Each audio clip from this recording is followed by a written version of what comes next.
cara menggunakan Microsoft 365 yang sudah uh, di-subscribe sama Universitas Tadulako. Siang ini kita akan bahas lebih ke pemakaian sehari-hari di dunia pendidikan. Terlebih dahulu kita mau overview produknya itu seperti apa.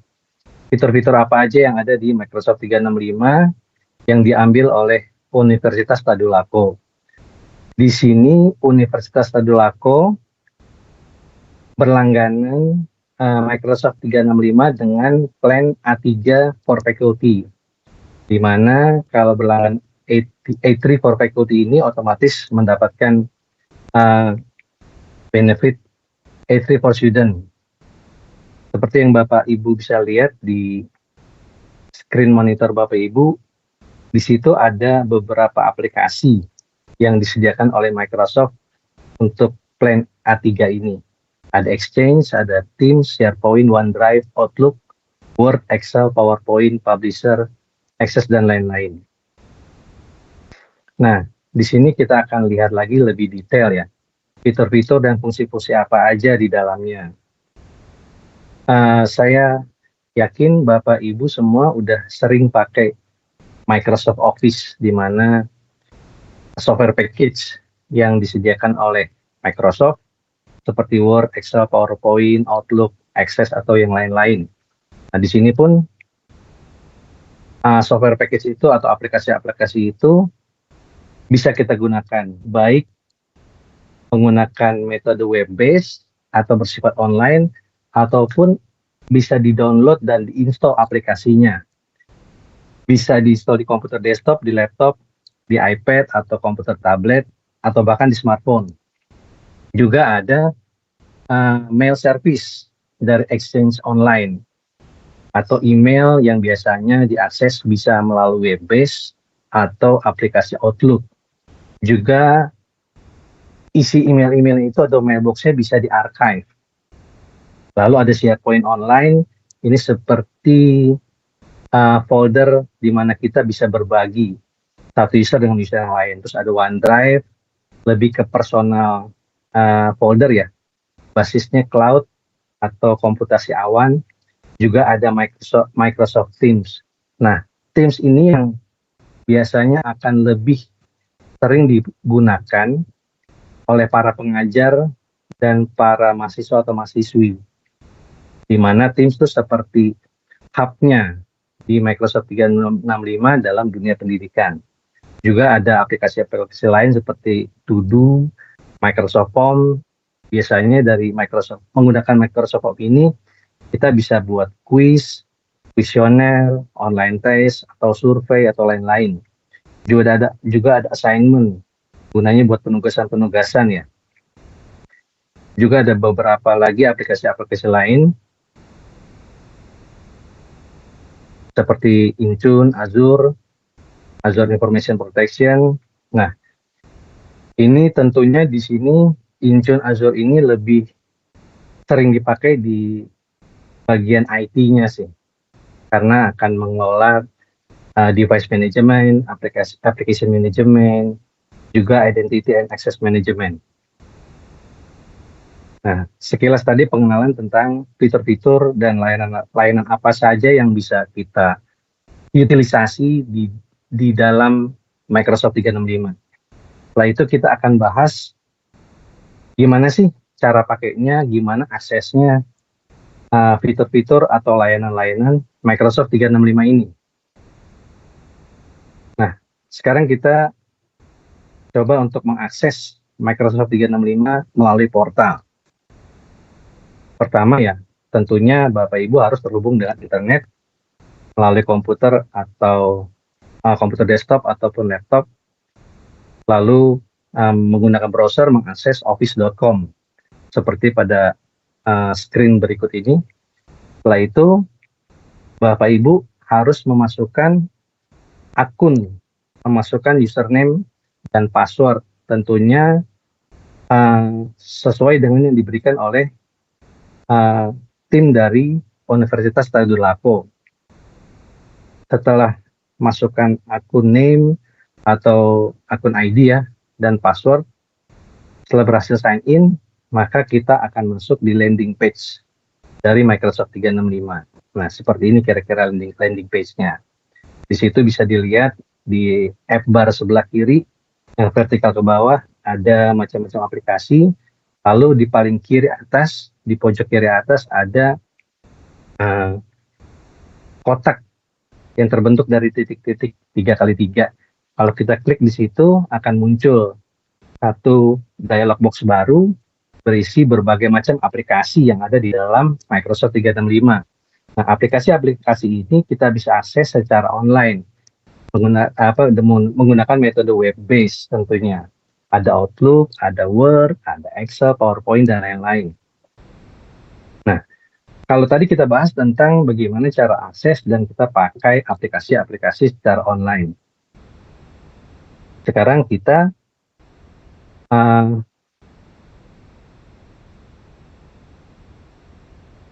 gimana sekarang suaranya? Apakah sudah terdengar jelas?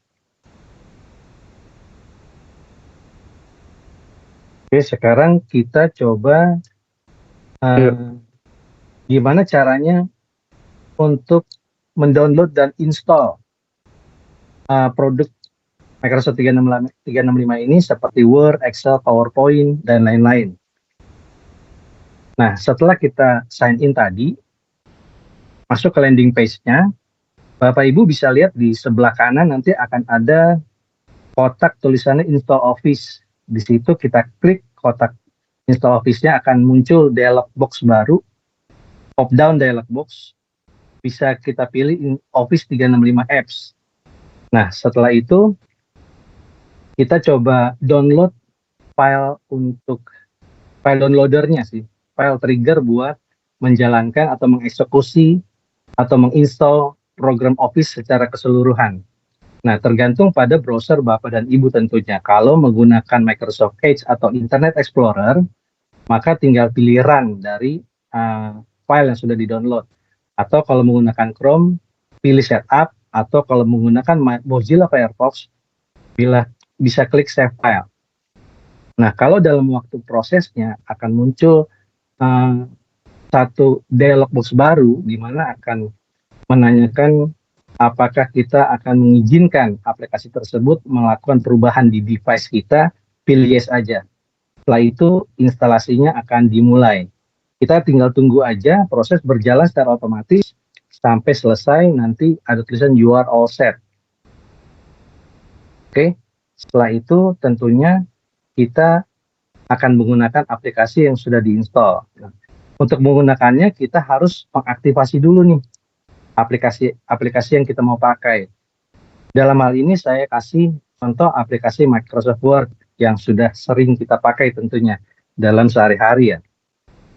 Nah, kita buka aplikasi Word yang sudah kita install di komputer kita, lalu pilih di kiri atas ada menu bar, pilih menu file, seperti yang di monitor saya share ini, lalu pilih account.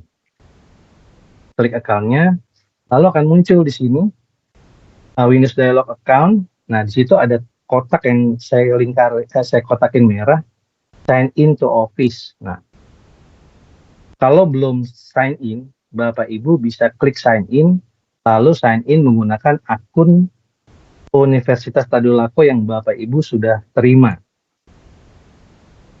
Sign in menggunakan akunnya, setelah berhasil, maka aplikasi-aplikasi dari Microsoft 365 atau Word di sini bisa digunakan.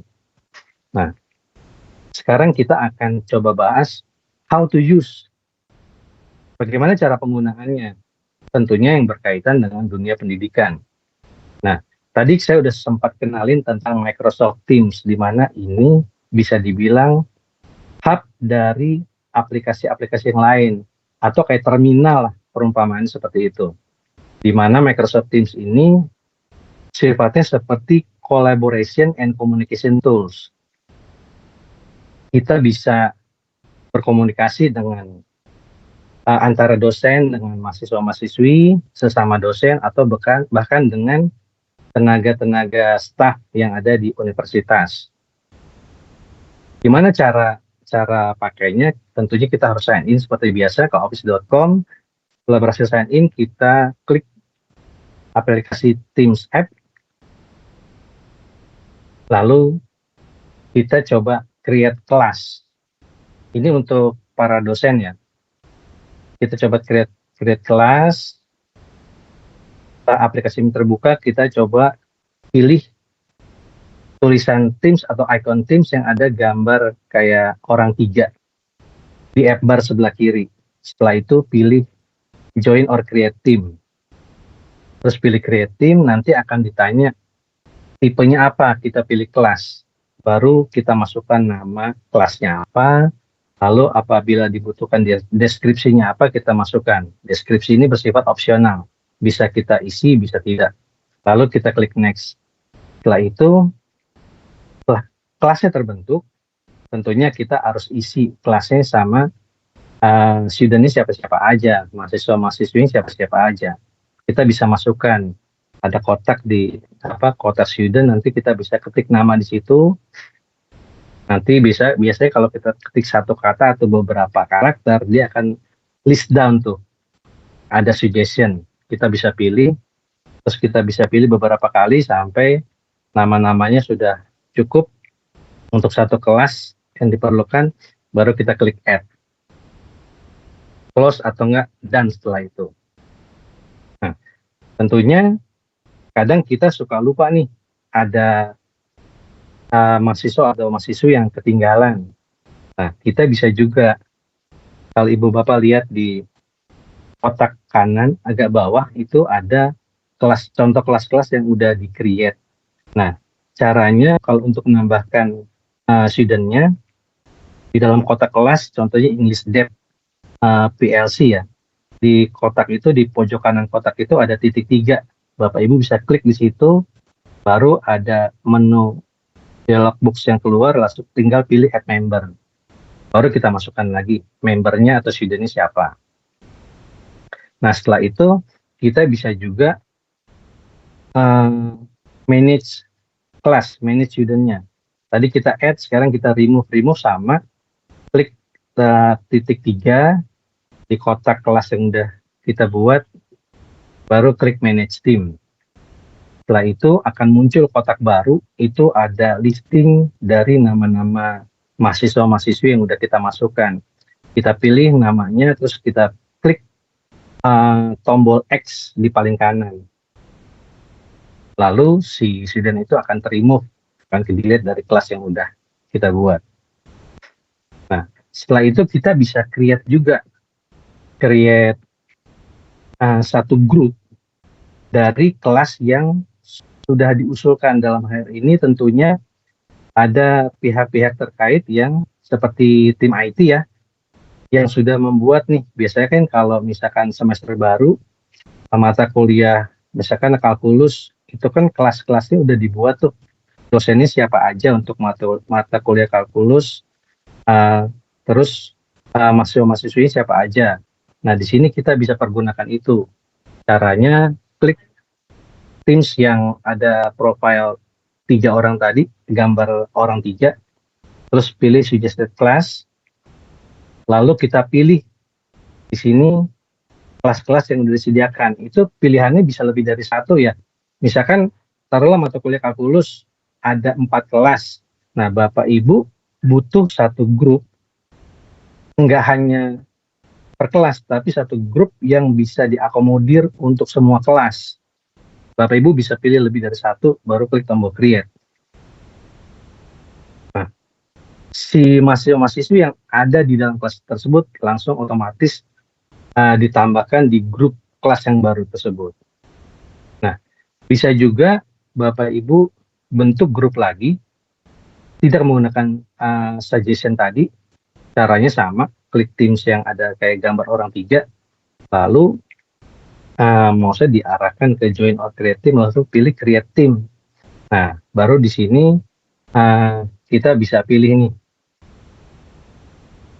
kelas-kelas yang ada, baru pilih choose group.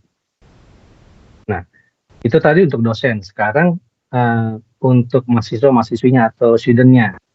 Nah, Sama, masuk dulu ke office.com, pilih Teams, nanti secara otomatis kalau dosen sudah create kelas dan udah memasukkan nama-nama mahasiswa-mahasiswinya atau tim IT udah set up dari awal, itu begitu dia sign in, tampilannya udah ada tuh kelas-kelasnya, udah otomatis.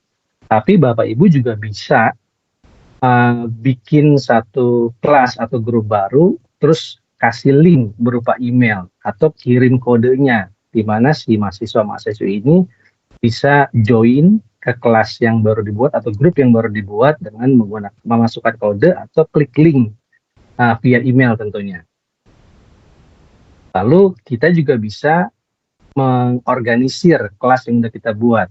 Nah, kalau satu kelas sudah dibentuk, itu ada macam-macam fiturnya. Ada homepage, ada kelas notebook, kita bisa kasih penugasan, kita bisa kasih penilaian dari tugas-tugas yang kita udah kasih ke mahasiswa-mahasiswi. Nah, terus ada yang namanya channel di sini. Channel ini banyak digunakan oleh para pengajar. Misalkan mata kuliah kalkulus, itu kan ada materi, ada sub-sub materinya.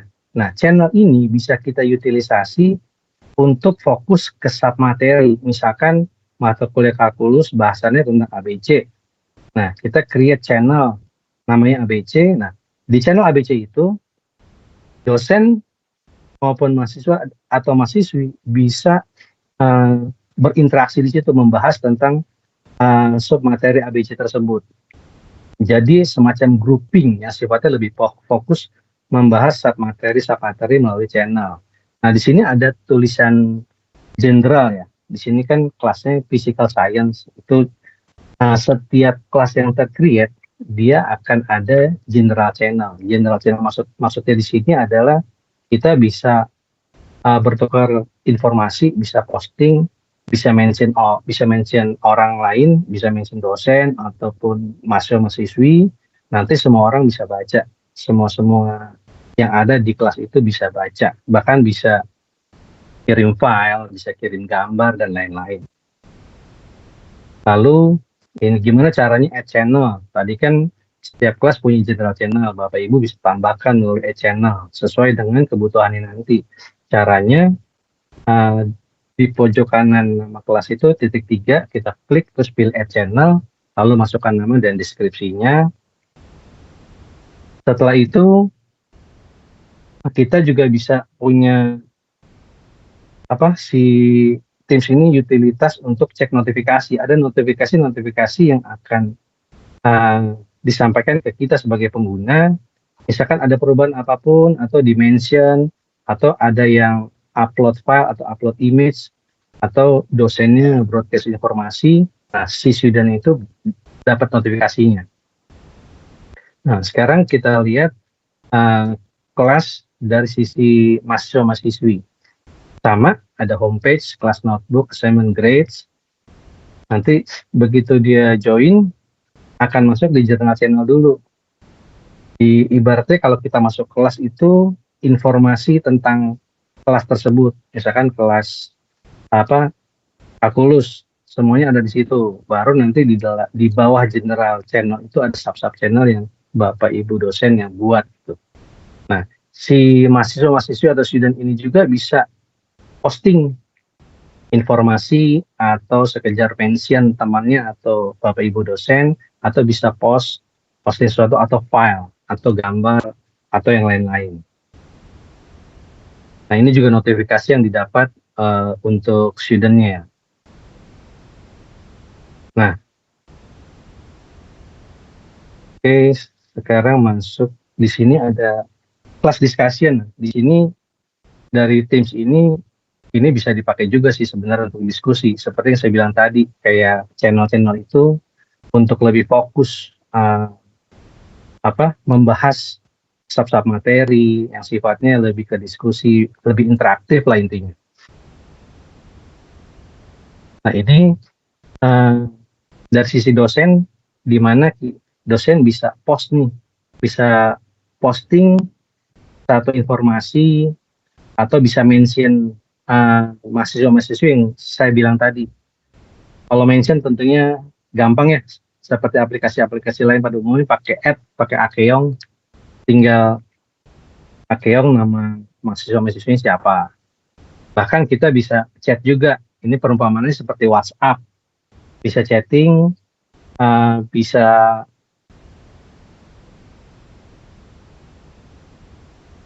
video call, bisa audio call. Lalu ini untuk reply conversation. Ini pasti kalau udah pakai nggak akan canggung lagi. Ada konversasi, ada teks yang dikirim oleh student, bisa langsung di reply. Tinggal klik conversation-nya apa, baris yang mana, baru pilih reply. Nanti tinggal klik send. Nah, lalu ada juga announcement. Announcement ini gunanya buat ngasih informasi sih sebenarnya. Tapi di sini kan bersifat digital ya. Kita bisa buat seatraktif mungkin. Jadi tampilannya kita bisa atur, kita bisa kasih background color, fontasinya kita bisa atur besar kecil atau italic dan lain-lain, bisa dibikin bold atau underline. Bahkan kita juga bisa tambahkan stiker atau emoji supaya lebih atraktif. Nah, kita juga bisa mengagendakan virtual class kita atau virtual meeting. Caranya gimana? Pilih yang select teams yang ada gambar orang 3 tadi, lalu pilih kalender. Dan itu pilih new meeting. Setelah itu, kita akan masuk lebih detail di mana kita kasih meeting title-nya atau virtual class title-nya ini apa. Baru kita masuk lagi di channel apa nih. Apa general, atau ada channel-channel baru yang sudah kita buat. Habis itu, kita bisa pilih student-nya, partisipannya, mahasiswa-mahasiswinya siapa aja.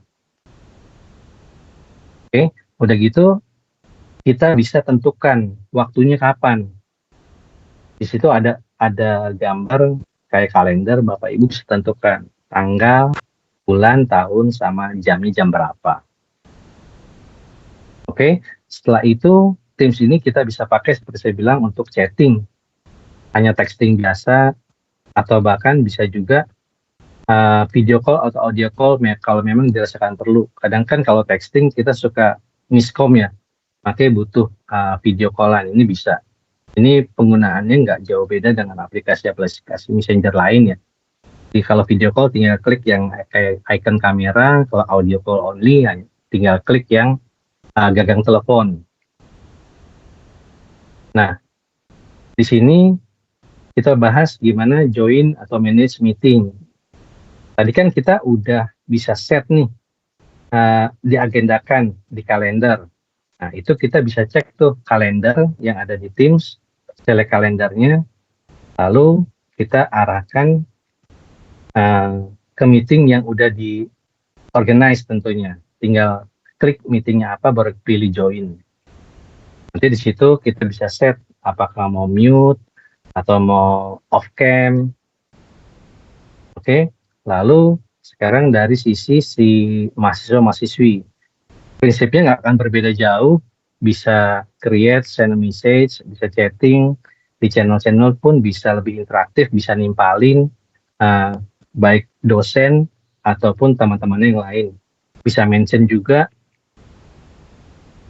lalu bisa juga video call juga, sama seperti yang di sisi dosen tadi, bisa video call, audio call. Nah, juga kita bisa melalui Teams ini kita bisa mengorganize atau nge-share file atau share dokumen. Untuk share file atau dokumen kita bisa menggunakan OneDrive seperti yang ada di tampilan berikut, atau bisa upload filenya dari komputer kita, dari local drive. Kalau OneDrive kan cloud service ya, dari cloud drive. Nah, atau bahkan kita bisa cari source-nya dari Teams atau channel yang udah pernah kita input atau mahasiswa dan mahasiswa input, itu browse Teams and channels. Nah, lalu kita juga bisa add class materials. Nah, ini biasanya Bapak Ibu dosen akan pakai ini lebih banyak, di mana akan ada materi-materi pembelajaran yang bisa diupload melalui cara ini. Caranya, kalau kita masuk ke kelas tadi,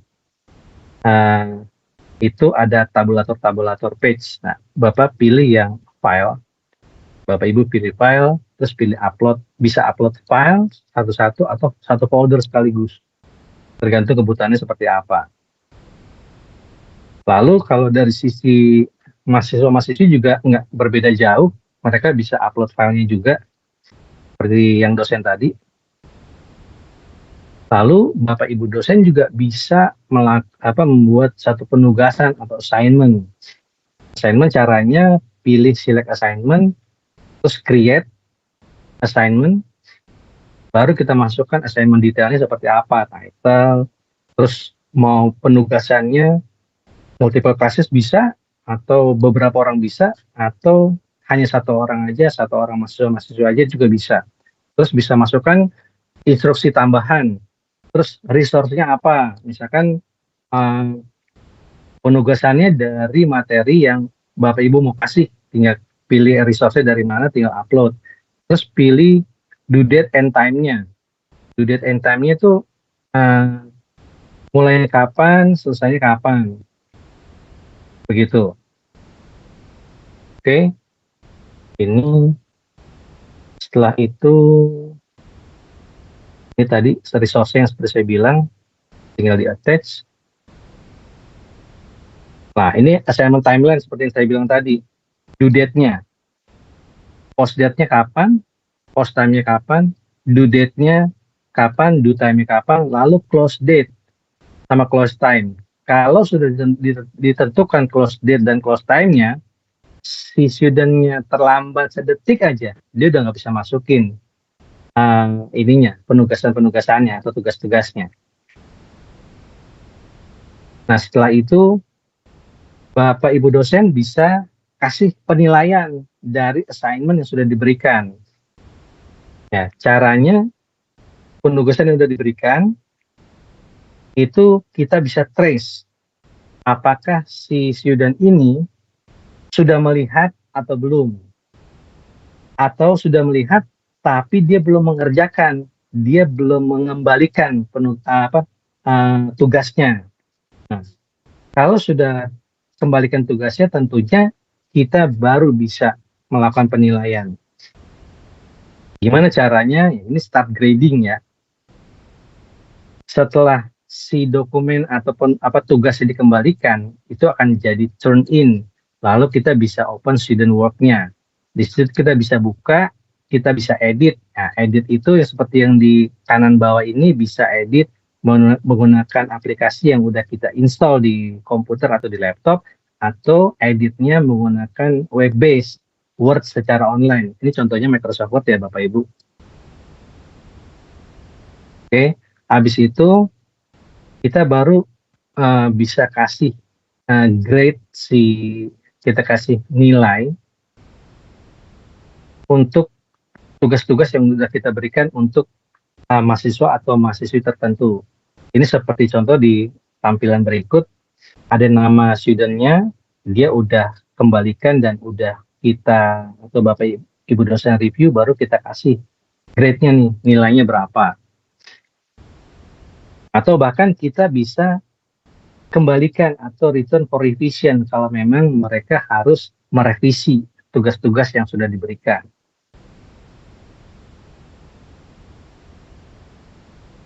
Oke, ini sama kayak tadi. Nah, kalau untuk dari sisi siswa atau sisi mahasiswa-mahasiswi, begitu dia masuk Teams-nya, masuk kelasnya, dia akan ada kayak notifikasi, akan ada assignment di sini. Nah, dia bisa download filenya apa, dia bisa edit, dan setelah itu dia bisa kembalikan. Juga mereka nih bisa ngelihat nih grade-nya, nilai-nilai itu gimana sih, berapa sih nilai dari tugas yang sudah saya kerjakan atau sudah mereka kerjakan. Oke, setelah itu kita juga bisa assign work to new students. Ini sifatnya nggak beda jauh seperti tadi ya. Ini to biology, ini contohnya aja. Ini ada date-nya juga. Terus kita juga bisa, ini contoh untuk create new assignment, di mana kita pilih share assignment, create assignment, terus title-nya apa, optional instruction, rubric, terus ada due date-nya. Nah, kita juga di sini bisa bikin quiz. Nah, quiz ini biasa dipakai selain untuk quiz, ada kuesioner juga, ada survei juga. Caranya kita pilih assignment, terus kita pilih create, lalu pilih new quiz. Nah, di new quiz ini kita bisa cari quiz-quiz yang udah pernah kita buat, atau kita bisa buat baru. Terus kita bisa kasih waktunya, pengerjaannya berapa lama di sini. Setelah itu kita bisa kasih penilaian dari quiz yang udah kita berikan. Nah, ini contohnya nilai-nilai yang udah kita berikan. Ada list mahasiswa-mahasiswinya di sini. Nah, ini contoh untuk buat kuisnya. Misalkan kita masukkan pertanyaan dulu, apa, terus jawabannya apa, yang benar apa, terus ada langsung poinnya berapa.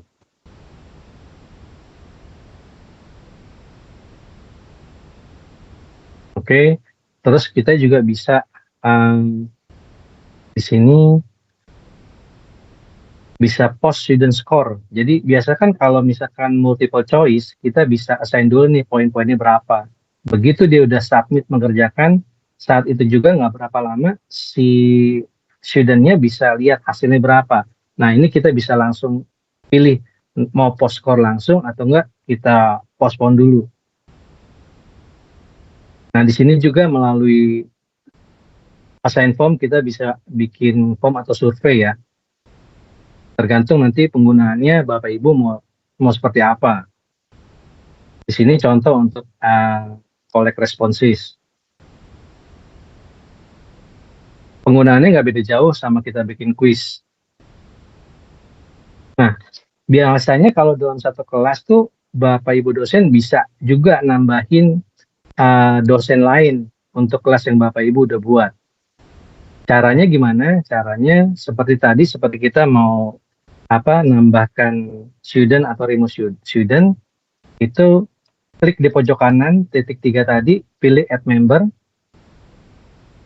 lalu ada 2 tab page tuh, student sama teacher. Ini jangan lupa ya, pilihnya yang teacher untuk dosen. Nah, student sama teacher itu bedanya gimana? Nanti tugasnya dari IT adminnya Universitas Tadulako untuk assign namanya, misalkan Wati, dia di-assign sebagai student. Namanya misalkan Budi, dia di-assign sebagai teacher. Jadi Bapak Ibu dosen tinggal klik student atau teacher aja, nggak usah milih namanya ini sebagai dosen, nggak usah. Ini udah otomatis listed nantinya. Ini juga untuk lebih ke managing, gimana caranya nge-remove edukator atau dosen atau tim-tim dosen yang udah kita tambahkan. Nggak beda jauh, sama seperti tadi kita add atau remove student. Terus kita juga bisa invite student atau educators to join with a link or code yang saya sempat sounding tadi ya. Bisa link menggunakan email atau kasih kodenya apa. Kalau create link ini caranya masuk ke kelasnya, pilih general, terus get link to team. Seperti yang gambar berikut. Nah, setelah itu dapat linknya baru kita copy. Setelah itu kita bisa distribusikan kepada orang-orang yang mau kita invite. Atau kita bisa create a join code juga di sini.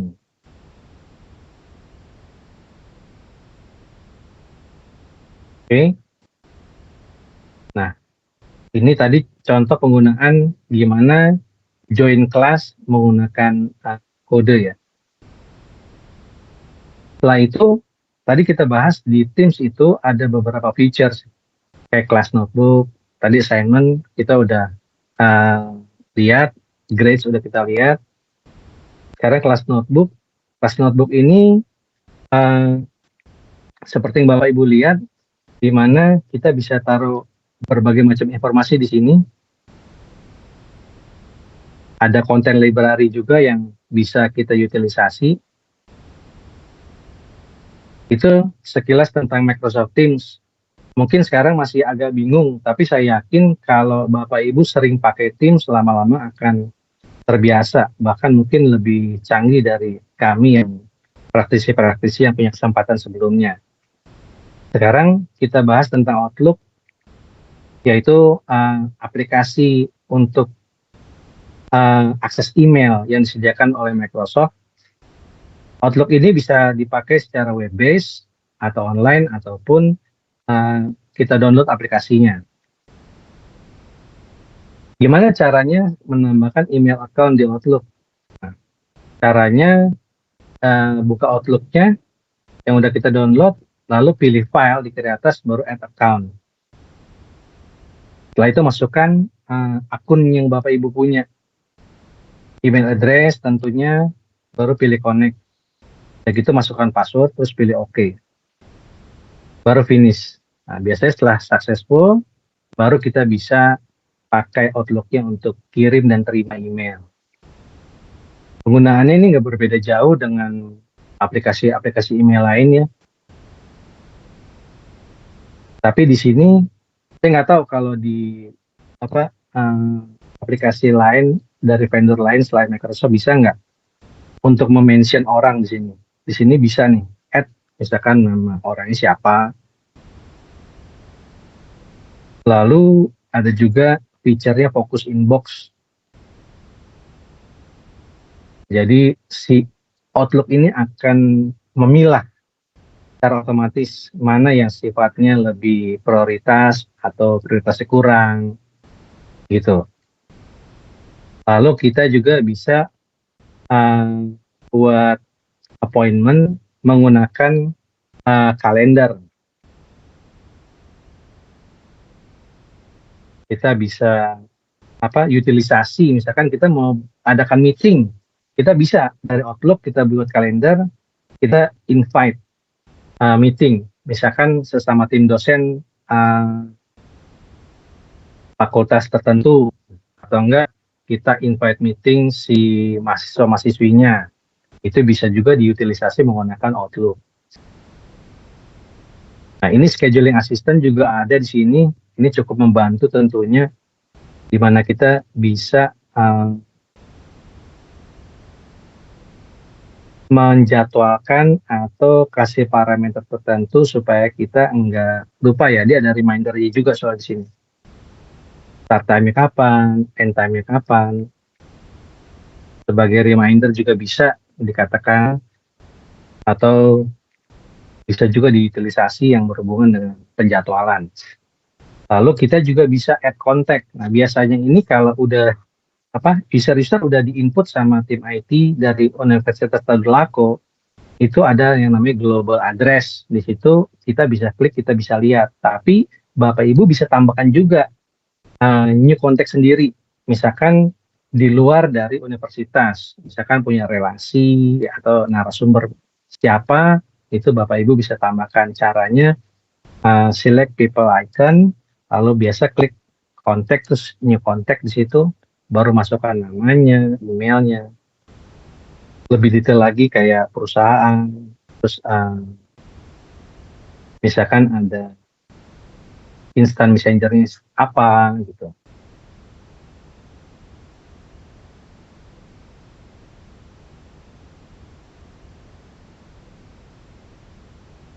Oke, di sini juga bisa dipakai untuk share file juga, sama seperti aplikasi-aplikasi email yang lain ya. Kita bisa attach dokumen, attach gambar, dan lain-lain. Nah, ini yang tadi saya bilang new appointment, kita mau setup meeting, atau kita mau agendakan apa, itu semua ada di kalender. Nah, si Outlook ini selain bisa diinstal di laptop atau di komputer desktop, kita bisa install juga di smartphone. Jadi mungkin Bapak Ibu lagi mobile, mungkin lebih praktis ya. Hanya kali baca-baca atau mungkin membalas email yang singkat. Nah, sekarang Microsoft juga punya satu cloud storage, tempat penyimpanan berbasis komputasi awan ya, berbasis cloud, namanya OneDrive. Nah, di OneDrive juga kita bisa upload file, kita bisa share file. Nah, OneDrive itu selain kita bisa akses menggunakan browser, kita juga bisa install. Nanti akan attach di File Explorer dalam aplikasi Microsoft Windows kita, misalkan Windows 11 atau Windows 10. Kalau klik File Explorer, kalau kita udah sign in dari aplikasi OneDrive-nya, ini akan ada drive baru. Si OneDrive ini bisa diinstal juga di Mac OS ya, di MacBook. Seperti ini contohnya, misalkan kita mau di sini save and open files, lalu kita bisa manage file dan folder juga, add new folder, add new file, delete, terus kita bisa cari. Lalu, nah ini kita juga bisa backup. Kalau kita install OneDrive di komputer desktop, nah kita bisa backup juga nih. Isi folder desktop di komputer kita apa, pictures-nya apa, dokumennya apa, itu bisa synchronizing ke OneDrive yang ada di cloud, di Microsoft dalam hal ini. Nah, ini gimana cara kita untuk setup OneDrive. Setelah aplikasi yang terdownload, kita mesti sign in dulu. Sign in menggunakan akun Universitas Tadulako yang Bapak Ibu sudah dapat tentunya. Lalu kita juga bisa install di Macintosh seperti yang tadi saya sudah bilang. Nah, setelah itu kita juga bisa share file atau bahkan share folder menggunakan OneDrive.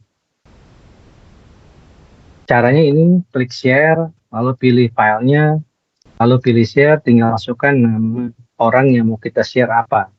Terus tipe privilege-nya apa? View only kah? Atau bisa edit atau read and write gitu. Nah, ini contoh-contohnya. Kita masuk ke OneDrive-nya, masuk ke folder, pilih filenya, lalu kita klik kanan, pilih share. Oke, baru pilih usernya siapa. Terus kita bisa stop sharing juga. Kalau memang sudah tidak dibutuhkan lagi orang lain untuk baca atau bisa edit file kita. Terus kita juga bisa share menggunakan link. Caranya setelah di-share tuh kita copy linknya, baru kita kirim.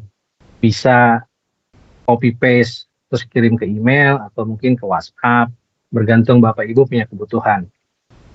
Lalu kita juga bisa install di smartphone, entah iOS, Android, atau Windows. Nanti si OneDrive ini akan auto sync dengan sendirinya asalkan koneksi internetnya terhubung ya. Melalui mobile app ini yang kita install di smartphone juga penggunaannya nggak beda jauh seperti yang OneDrive yang udah kita install di komputer desktop maupun di laptop. Kita bisa share juga, kita bisa unshare lagi. Nah, terus kita bisa buka juga sebenarnya file-file yang ada di OneDrive melalui smartphone. Cuma ya kenyamanannya bergantung pada besar screen smartphone kita juga ya. Nah, lalu ada yang namanya SharePoint. Nah, kalau tadi kita bahas tentang OneDrive itu lebih ke personal cloud storage. Kalau SharePoint ini kayak satu folder yang kita bisa pakai secara bersama-sama dalam satu organisasi atau misalkan satu fakultas atau misalkan satu kelas. Nah, caranya gimana? Masuk ke office.com seperti biasa, lalu pilih tanda titik 3 yang berbentuk kotak, pilih all apps, baru pilih SharePoint. Nah, di sini kalau Bapak Ibu misalkan mata kuliah kalkulus atau mata kuliah ABC, nanti ada satu landing page dari SharePoint ini. Nah, ini bisa di-customize juga, bisa diutilisasi. Misalkan mau taruh apa informasi-informasi yang sifatnya atraktif di mana si mahasiswa-mahasiswi juga bisa akses ke sini gitu. Kita juga bisa upload file atau gambar atau video di sini. Di sini kita bisa juga temukan SharePoint site-nya apa. Terus SharePoint di sini juga kita bisa pakai, kita bisa utilisasi untuk berkolaborasi. Misalkan kita taruh yang seperti saya bilang tadi dokumennya apa, kita bisa share di situ. Lalu kita bisa langsung buka dokumennya entah melalui browser atau melalui aplikasi yang udah kita install. Ini contoh penggunaannya, select share, lalu siapa yang mau kita share dari sini. Ini lebih spesifik ya ke user-user mana yang kita mau share melalui si SharePoint ini. Oke. Nah, SharePoint juga bisa dipakai melalui smartphone maupun komputer tablet ya, seperti iPad atau tab. Lalu di sini kita juga bisa create site di SharePoint. Nah, sekarang gimana kreativitas kita aja? Karena utilitas ini bisa kita gunakan sekreatif mungkin, seefektif mungkin untuk proses belajar mengajar. Terus, nah ini kita bicara juga list, add a list atau dokumen library di sini. Ini user-usernya siapa aja yang bisa kita kasih akses tentunya. Nah, ini page-page yang kita bisa buat. Terus seperti tadi yang saya bilang, kita bisa buat seatraktif mungkin. Jadi kita bisa masukkan teks, manipulasi teks, image, dan lain-lain. Bahkan bisa kasih link. Misalkan Bapak Ibu punya referensi apa, taruh di SharePoint. Begitu mahasiswa-mahasiswinya masuk ke SharePoint-nya, baca informasi, ada link yang bisa mereka klik sebagai referensi. Ini Microsoft Form, itu tadi sempat kita bahas sedikit penggunaannya di Teams, yaitu waktu kita buat kuis atau kuesioner atau survei. Nah, kenapa tadi saya bilang Teams itu kayak hub?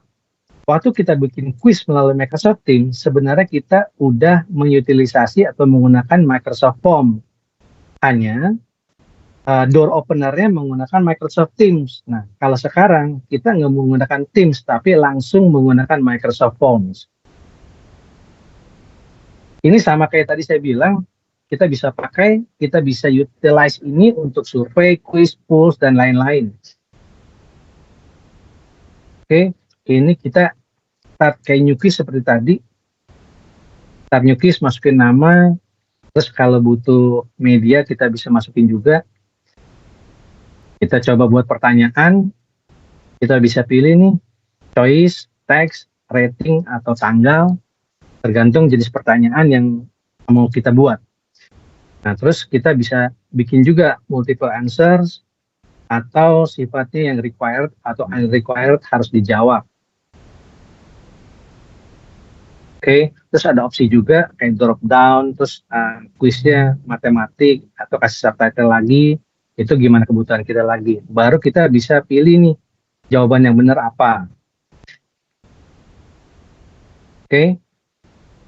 Nah, ini ada contoh juga sedikit untuk pertanyaan tentang matematika. Enter an equation.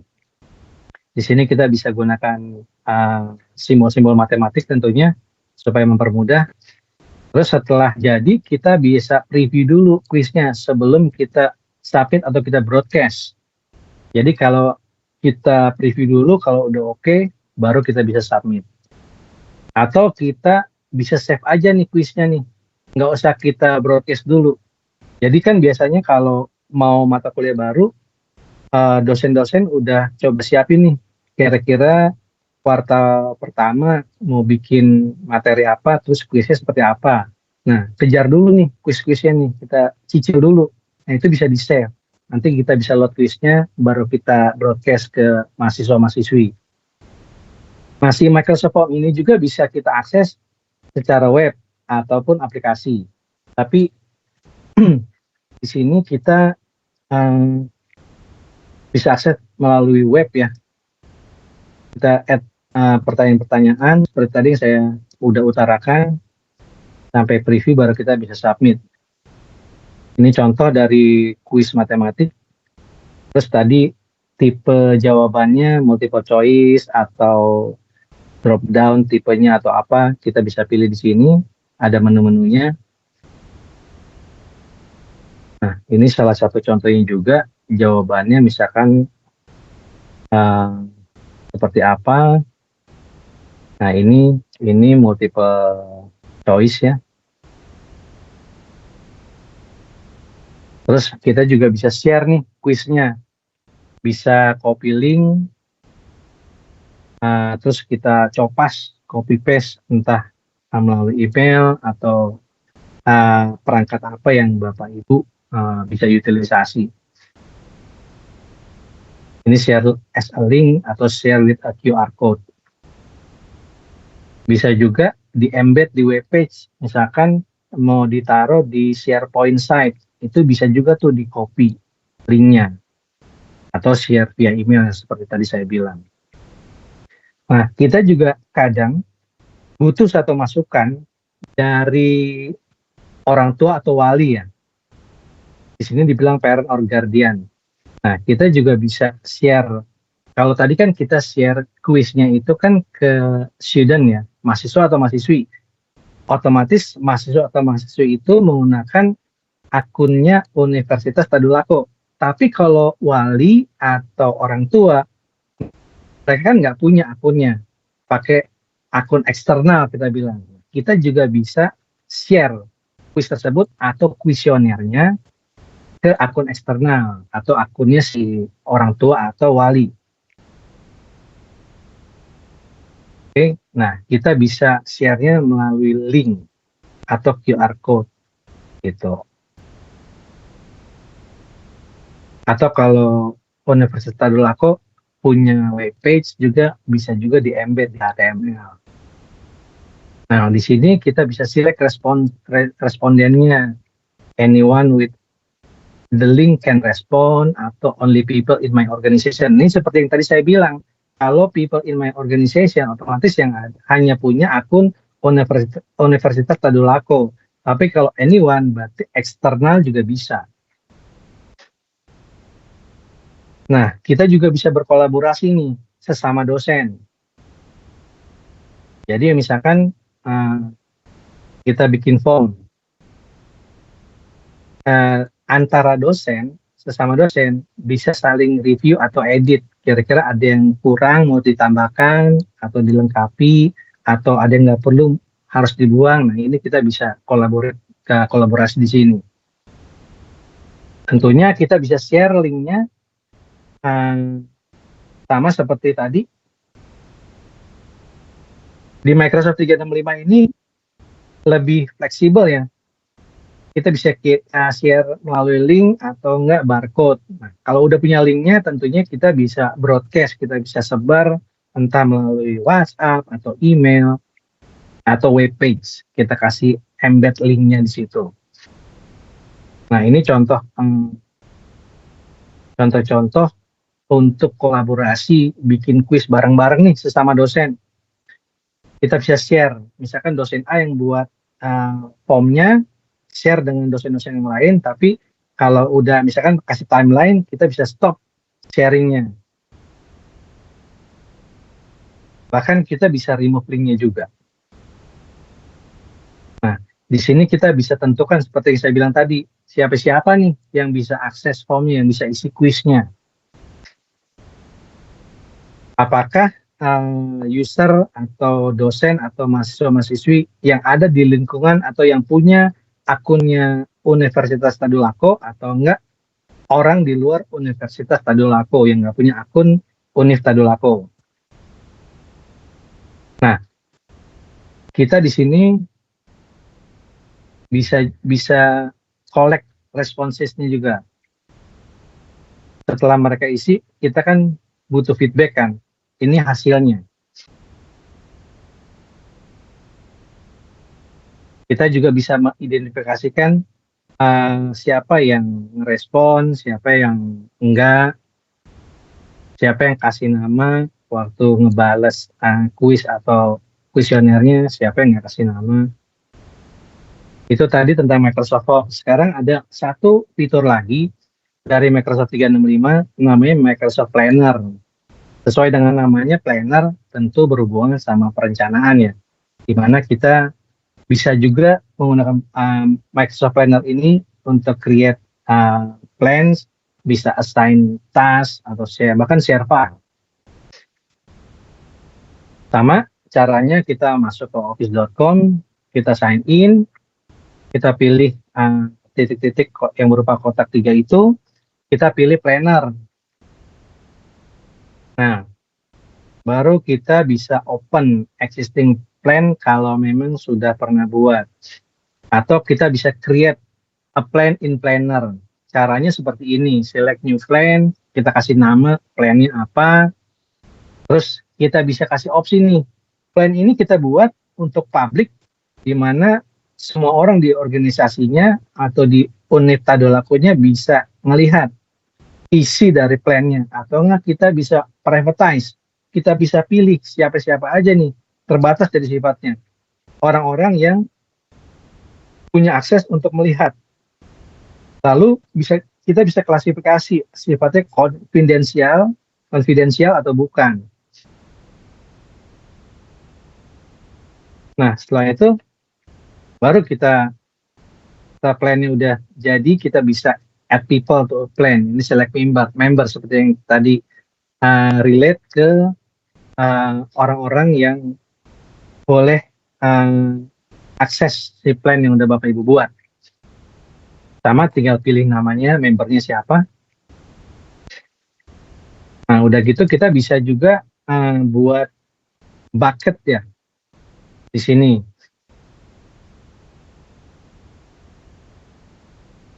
Terus kita bisa juga melihat plan apa yang udah pernah kita buat.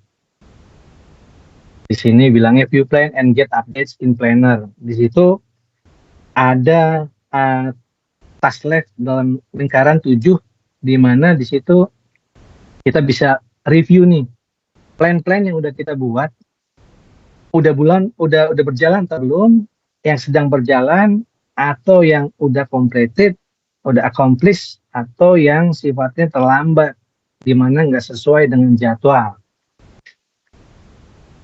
Nah, di sini juga kita bisa utilisasi notifikasi untuk si planner ini. Tentunya kita bisa milih juga nih, kalau orang-orang yang kita assign beberapa orang, kita bisa kasih notifikasinya melalui email, melalui Teams, atau yang lainnya. Terus kita juga bisa assign juga notifikasi kalau planner itu sampai kapan, atau misalkan dalam 7 hari ke depan, seperti yang tertera di monitor Bapak Ibu sekalian. Nah, si planner juga kita bisa install menggunakan di smartphone kita, baik iOS maupun Android. Nah, satu lagi fitur yang ada di Microsoft 365 yang namanya Microsoft To Do. Ini sebenarnya seperti list ya, apa-apa aja yang mau kita lakukan. Gitu. Seperti tampilan berikut, setelah si user atau Bapak Ibu sign in, kita buka Microsoft To Do, baru nih di sini ada My Day, ada important, jadi kita bisa kategorikan, ada plan, terus assign to me, atau dikasih flag email. Nah, di sini juga assign task in share list, jadi kita bisa melakukan assign task, terus kita bisa bikin listnya nih. Nah, ini notifikasi yang bisa kita pakai dalam Microsoft To Do. Biasa kan kalau kita bikin task list di to-do ini, kita juga bisa mention orang, bisa assign orang lain juga, sesama user. Ini akan muncul notifikasinya. Nah, ini kita juga bisa mengorganize list dari to-do yang udah kita buat. Kita bisa grouping atau kita bisa ungroup. Kita bisa rename, bisa kita remove juga. Ini tentunya disesuaikan nanti sama kebutuhan Bapak Ibu di dunia pendidikan. Terus kita juga bisa search ya, kalau mungkin nanti list to-do-nya terlalu banyak, kita ngelihat report, kita bisa pakai utilitas search ini. Terus kita bisa delete sama restore list. Kita bisa customize listnya, dipercantik lah supaya lebih atraktif. Kasih gambar, kasih tema, warna, dan lain-lain. Nah, di sini juga ada satu utility yang disediakan si Microsoft, di mana kita bisa lapor nih ke Microsoft kalau ada abusive content in shared list. Kan kita bisa share ke orang lain ya. Kadang kan kita nggak tahu orang itu security penggunaan perangkatnya gimana. Tahu-tahu misalkan hilang, terus dipakai sama orang, terus bikinnya nggak karuan. Nah, kita yang berhubungan sama to-do, kita bisa lapor ke Microsoft. Nah, ini salah satu contoh penggunaan sih dari to-do tadi. Kita create, edit, delete, and restore task. Bisa delete multiple task atau task lebih dari satu secara sekaligus. Terus ini kita juga dikasih tahu di notifikasi sebelum kita benar-benar nge-delete tasknya. Ini yang tadi saya bilang, ada due date yang bisa kita input di sini. Terus kita bisa pasang sebagai reminder juga. Nah, ini juga ada fasilitas kayak semacam apa ya, reminder atau alarm ya, di mana udah muncul, dia bisa kita ulangi lagi, yang sifatnya daily, weekly, monthly gitu. Nah, di sini yang dibilang smart due date, reminder recognition in Microsoft To Do. Di mana kita bisa nge-submit satu task atau to do, kita buatnya misalkan sekarang, tapi kita bisa execute-nya besok gitu loh. Jadi udah di planning dulu. Nah, ini contoh add reminder atau add repeat yang tadi saya udah utarakan. Lalu kita bisa disable smart date atau time recognition yang tadi. Oke.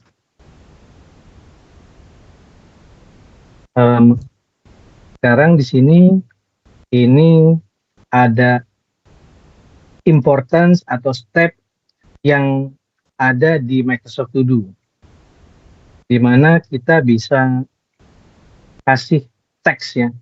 Teks ini sebenarnya lebih kayak ke subjek sih. Jadi nanti untuk melakukan pencarian yang mirip-mirip namanya itu akan muncul. Contohnya seperti yang tertera di layar Bapak Ibu, misalkan kasih pagar travel, nanti semua yang ada hubungannya sama travel, ada teks travel, dia muncul. Gitu. Udah gitu, kita juga bisa, yang tadi saya utarakan, buat satu kategori, important atau dia nggak important. Lalu kita juga bisa add file melalui Microsoft To Do kalau memang kita perlukan. Hanya ada limitasi. Jadi Microsoft To Do support semua jenis tipe file. Tapi uploadnya ada limitasi, yaitu 25 mega per task per To Do ya. Nah, ini contoh-contohnya nih untuk To Do, di mana kita bisa add file di sini. Terus kita bisa juga atur di listnya mana yang mau ditempatkan ke atas ke bawah, atau misalkan di sini kita bisa pindahkan nih move task-nya dari newsletter kemana. Ini kan contoh newsletter, kita bisa pindahkan ke campaign copy. Kalau misalkan Bapak Ibu udah buat banyak task, dikasih nama misalkan task nomor 1, task nomor 2, task nomor 3. Nah, terus isinya itu task nomor 3 kita mau masukin ke task nomor 1, itu bisa di move task. Nah, ini reposition ya, yang seperti tadi saya udah utarakan. Oke, sekarang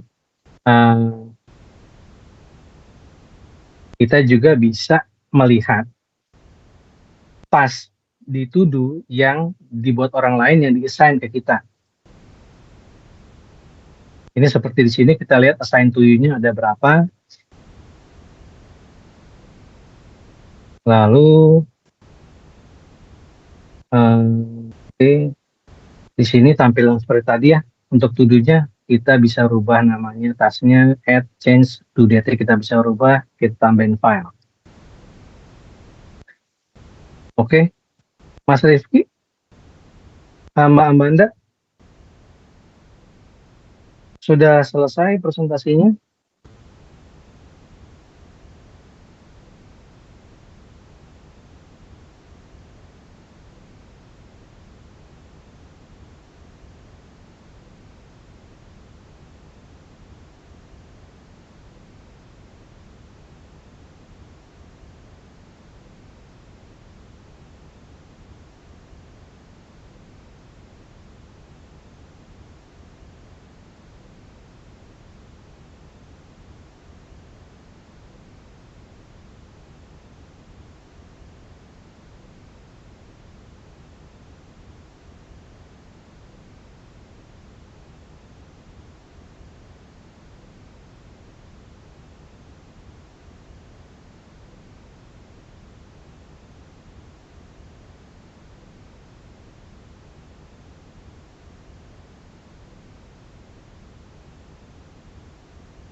Oke, baik. Terima kasih Pak Paul atas pemaparannya.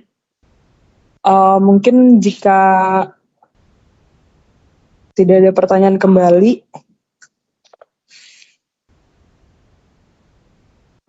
Mbak Amanda, ini kita buka sesi di kolom meeting chat. Untuk yang ingin bertanya dipersilahkan ya Bapak Ibu. Nah, mengingat masih ada sisa waktu kurang lebih sekitar 15 menit lagi sampai waktunya selesai. Sekarang bertanya di kolom chat ya Pak, memang karena mikrofonnya tidak kita open semua untuk menghindari banyaknya noise suara. Jadi memang silakan untuk bertanya silakan menggunakan kolom chat atau kolom Q&A.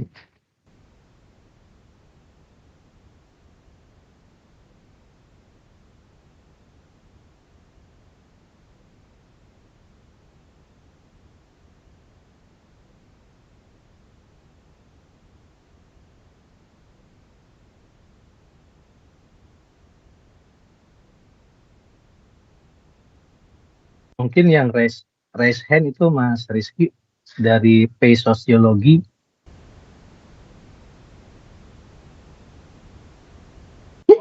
Oh ya, untuk saya jawab sambil baca, untuk bahan untuk materi hari ini bisa nanti akan di-share oleh Ibu Anita.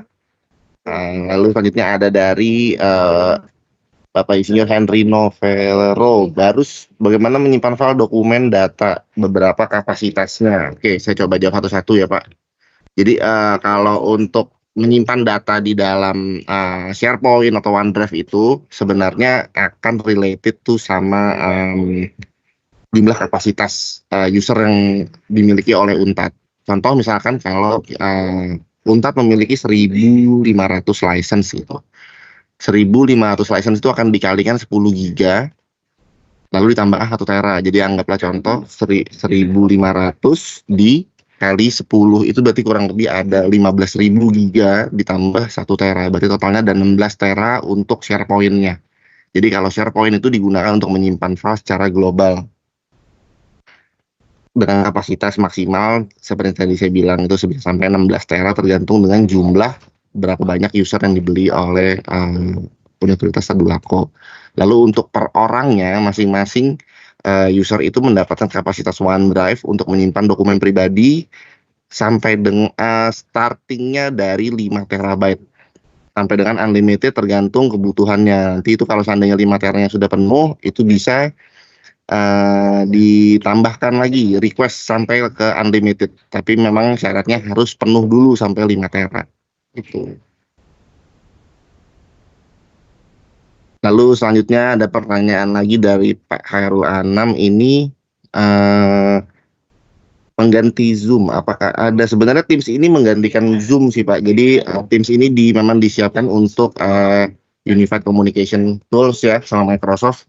Jadi akan digunakan sebagai alat komunikasi untuk mengundang meeting, untuk setup, untuk bikin virtual class, atau untuk sekedar chat room biasa aja itu bisa menggunakan Teams. Jadi saya rasa kalau kita bicaranya dengan Zoom komparasinya, seharusnya Teams sudah mumpuni untuk menggantikan fungsi-fungsi yang ada di Zoom gitu. Lalu ada Bapak Iputu Ferry White. Ya, kalau saya sudah sempat terima isunya Pak, ini yang terkait OneDrive yang masih menggunakan personal account-nya. Jadi dulunya sempat ada beberapa user di Untat yang mengklaim Microsoft 365 A1 kalau nggak salah ya. Itu memang secara gratis dibagikan oleh Microsoft. Sebenarnya itu memang masih coba kita cari caranya bagaimana supaya domainnya bisa mengambil lagi data-data sebelumnya gitu yang sempat sudah disimpan di personal OneDrive yang sudah diklaim oleh masing-masing user di Untat. Seperti itu sih Pak.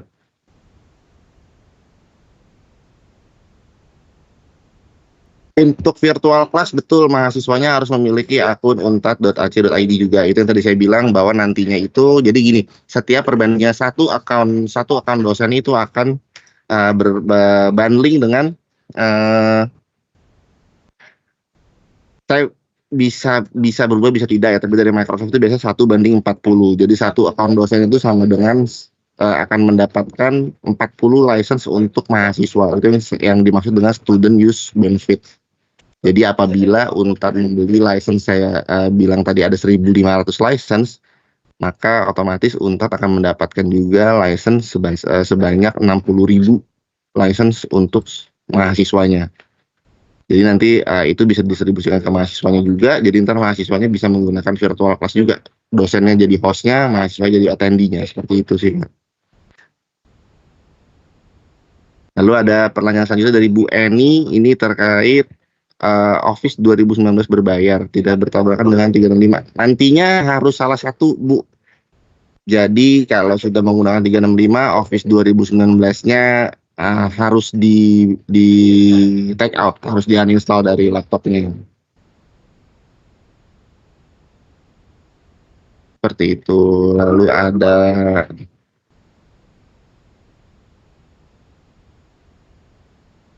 bagaimana cara mentransfer data dokumen dari Google Drive ke OneDrive. Ini ada metodenya, bisa melakukan migrasi secara bulk, tapi itu memang harus dilakukan oleh konsepnya adalah Google Drive-nya ini harus dalam konteks enterprise level juga. Jadi bukan G Drive personal, tapi enterprise level Google Drive. Nantinya itu bisa dipindahkan ke Microsoft 365, bisa ke OneDrive atau ke SharePoint, seperti itu. Untuk satu akun misalnya untat.ac.id bisa digunakan di PC ya. Maksimal satu akun itu bisa login di 5 device yang berbeda Pak. Anggaplah satu orang punya satu laptop, satu komputer, dan satu handphone. Jadi harusnya tidak masalah karena bisa sampai 5 device maksimal.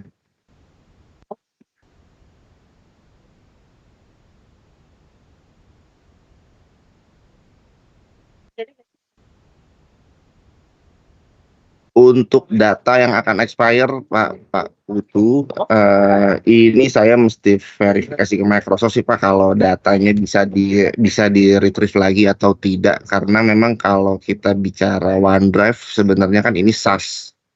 Saya nggak bisa lihat di back-end-nya Microsoft seperti apa, tetapi memang ada statement bahwa iya ketika akunnya nonaktif setelah 4-6 bulan data itu akan hilang, dan kalau untuk mengembalikannya itu kita harus coba tanya dulu ke Microsoft-nya sih Pak.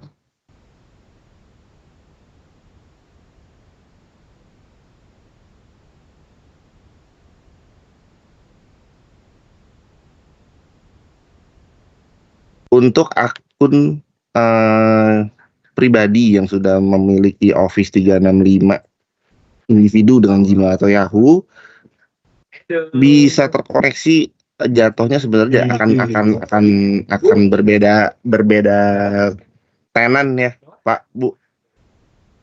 Jadi nantinya kalau untuk pembelajaran tetap harus menggunakan email institusi, tapi bisa dikelolakah dengan satu aplikasi yang sama? Bisa, misalkan kayak Outlook-nya nanti akan ada 2 account yang jalan bersama-sama, itu bisa. Hanya saja kalau untuk saling terkoneksi satu akun dengan akun yang lainnya itu nggak bisa karena dia jatuhnya berbeda tenan.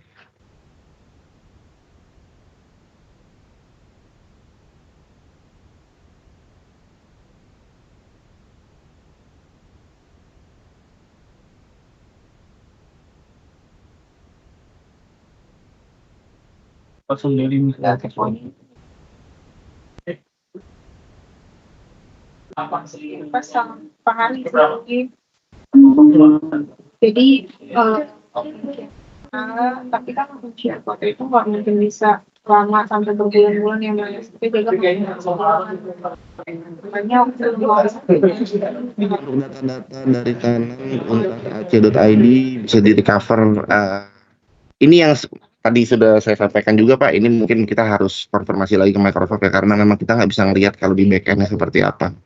Tapi yang jelas kalau dia satu domain yang sama sebelumnya diklaim menggunakan email universitas untuk keperluan individual, yang jadinya bertabrakan domain sih sebenarnya. Itu yang terjadi kemarin kan, akhirnya tidak bisa diakses data dari akun personalnya seperti itu. Nah ini yang lagi coba kita tanyakan ke Microsoft bagaimana cara nge-recovery-nya seperti itu sih. Kita tidak menggunakan lebih dari satu akun OneDrive dalam satu komputer seperti Google Drive. Bisa OneDrive itu bisa multiple account login, jadi nanti bisa ada beberapa account yang login bersamaan dalam satu komputer. Seperti itu.